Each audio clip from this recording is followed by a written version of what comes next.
Okay, so I just want to do a video today just to say that I've been able to get rested over the night, and I want to do a live stream again from next weekend. So that will be the 24th and 5th, Saturday and Sunday, before the 26th of August, okay? Because the 26th of August is really the day to be looking for after 40 days from the morning time period of the 17th of July, okay? Which is what happened here, as well as this one being potentially that one. So it's kind of two options that we have going on.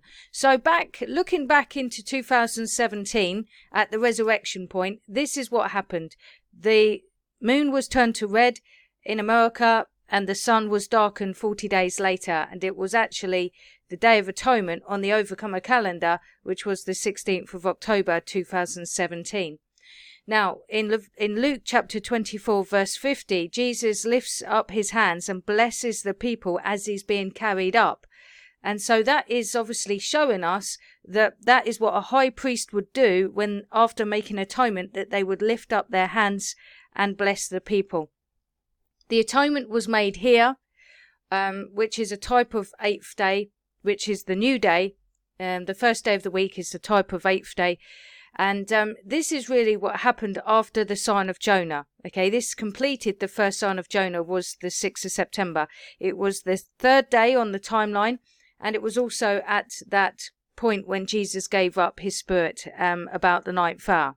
Okay, so this is really why this point here is so significant for us to be looking at now. And after we've gone through now another sign of Jonah, which is like a second one from the 15th day, which is overlapped with the first one, all the way up to obviously the 18th day, is 3 days and 3 nights.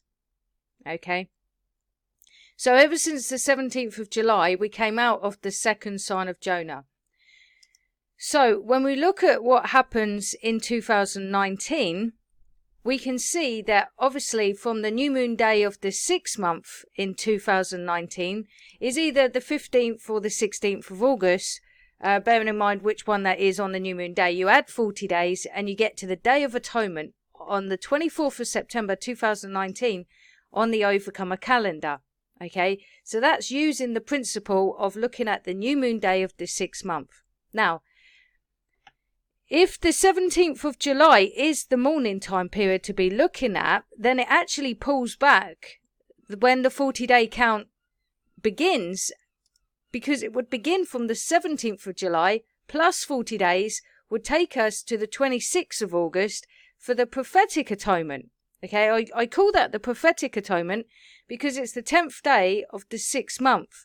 The reason why it's the 10th day of the 6th month is because we had a 13th month added in this time period. The Jews did it in 2016. Torah and the Overcomer calendar added it in 2017.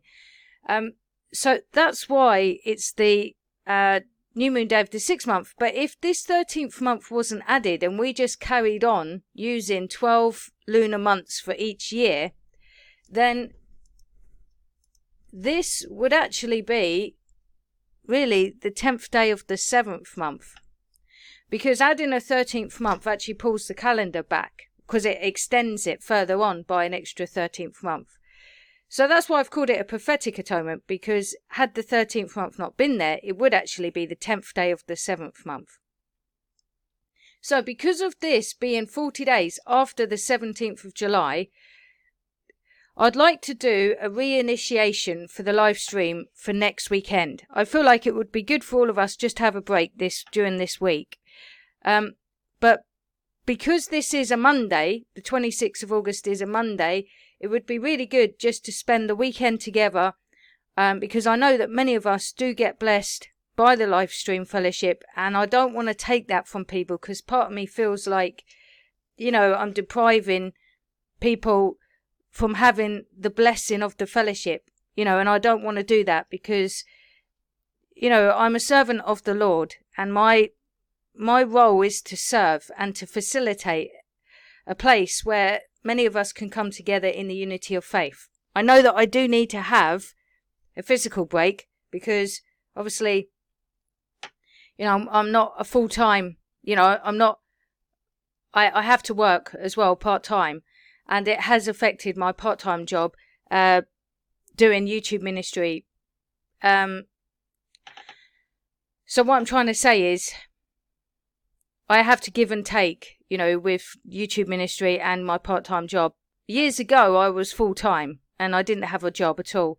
But at the moment, I've got a part-time job, and that may be changing anyway, soon. So I just feel like I'm one person. I don't have a team. Obviously, we have Team Jesus, but I don't have a facilitation for others to kind of,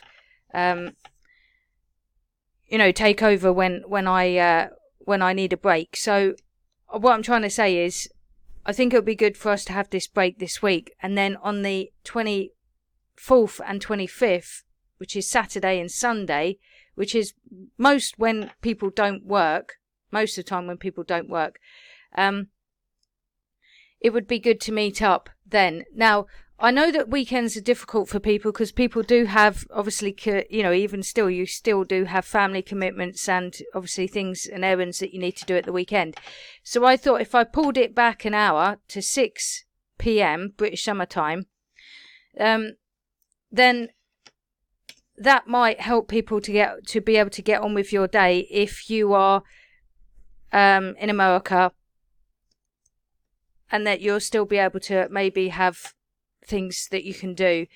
6 p.m. would make it 10 a.m. West, Pacific Standard, or Pacific whatever time on the West Coast, okay? Someone told me what it means, I've forgotten. And then on the eastern side, it will be -5, will be 1 p.m. So I don't know if that helps by having it an hour earlier. If people really find, if you those that do come to the fellowship find that actually the time at 7 o'clock British Summer Time is how you like it, then we'll keep it. But the only reason why I want to do it at 6 p.m. is because obviously 6 p.m. is the twilight kind of zone, so to speak, the evening twilight. But it's also coinciding with the fact that we're in 6 a.m. of the morning, but this is still the night hour, because there's only 9 hours of Passover night. So I don't know if 6 p.m. will be beneficial to anyone. It's just an hour earlier than what we normally meet at, just for this weekend, and that will be the 24th and 25th. And it may be, if it goes well like that, that we can carry on. Let me see what the calendar looks like. 24th and 25th September would be the 7th and 8th. Then it would be 14 and 15.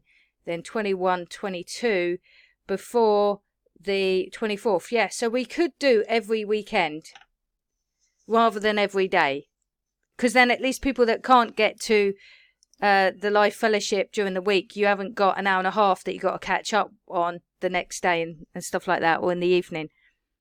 So I'm going to do that then. So we've got these 2 dates to be really watching for on this channel. 24th of September is the Day of Atonement on the Overcomer calendar. It's 40 days after the new moon day of the 6th month, which parallels with this in 2017. Okay.